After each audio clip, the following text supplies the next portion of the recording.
Bonjour à tous, bienvenue pour cette deuxième vidéo qui est la présentation d'un passage compte à rebours duo. Donc on est toujours sur Hagrid, nous sommes les moutons de l'Apocalypse, une guilde de mercenaires qui vous propose des services de PVP, PVM, PL, pack métier, AVA, etc. Vous pouvez retrouver en description le Discord qui vous permet de demander des contrats ou alors de postuler chez nous. Donc je suis avec Sao et là je suis accompagné de Lix qui est un des mercenaires que nous avons dans notre guilde, un expert du compte à rebours et qui va nous proposer aujourd'hui une vidéo pour le passer en duo. Donc lui il le fait avec un héliotrope qui permet du coup de poser les portails et d'avoir une bonne gestion du terrain. Et donc une fois que vous avez la gestion des pies, le combat n'est pas très compliqué. Alors il faut avouer qu'il a une gestion particulièrement efficace de ses pies et donc vous allez pouvoir en bénéficier pendant le combat. Pour les gens qui ont du mal à gérer les pies, sachez que vous avez une technique qui vous permet de gérer à l'avance vos tours de DPS. Ça va être de gérer en fonction de votre vitalité et plus de ce que vous avez écrit à l'écran. Donc il faut savoir que si vous tapez au CAC, par contre, vous avez une rotation qui se fait. Par contre, si vous tapez à distance, donc vous pouvez même taper un PO de vous, il n'y a pas de rotation pendant votre tour et donc du coup, ce n'est que fonction de votre vitalité.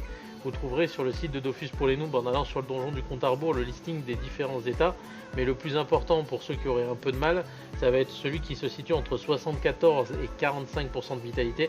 Vous verrez que j'ai mis ma vitalité en pourcentage histoire justement de me faciliter la vie. Et donc quand vous êtes en pourcentage de vitalité entre 74 et 45, quand vous tapez derrière vous, vous allez pouvoir appliquer l'effet devant vous. Donc du coup c'est beaucoup plus simple et ça vous permet de gérer l'ensemble des combats si tant est que vous ayez une ligne de vue. Donc là la technique qu'applique notre ami Lix, ça va être de mettre des portails en haut et en bas pour pouvoir se mettre à proximité du compte à rebours le tour où on peut le déloc et pouvoir gérer la distance le tour où on ne peut rien faire avec lui. Donc là sur les tours où on va pouvoir le déloc, on va se mettre à proximité. Donc là j'avais fait un petit fail, j'avais mis une ataraxie et donc du coup il n'a pas pu le déloc, donc my bad comme on dit. Donc là il va le déloc et ensuite on va pouvoir le roxer tranquillement. C'est un combat qui, une fois que les pies sont gérées, est assez simple. Demande pas un stuff super efficace, mais simplement une bonne gestion des états de pies et de ses personnages. Sachez que si vous le faites avec un client qui ne DPS pas assez, il faudra prévoir de vous équiper en Rox en conséquence. Maintenant, si jamais vous ne faites pas de duo, rien n'empêche de venir à plusieurs.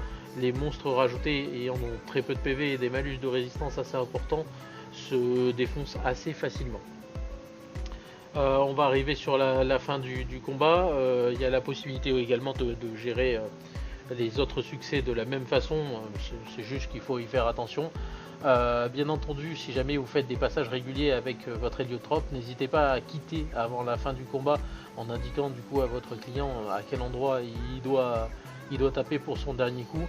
Là, il est mort avec l'ébène, vous pourrez le constater à la fin, mais rien ne vous empêche de quitter avant pour pouvoir justement faire profiter l'ensemble des clients de votre expertise et de nos services de mercenariat pour ceux qui auraient envie de le proposer. Donc je vous remercie d'avoir regardé la vidéo. Si vous voulez nous retrouver, n'hésitez pas à venir sur Discord et vous êtes les bienvenus. Merci, à bientôt, au revoir.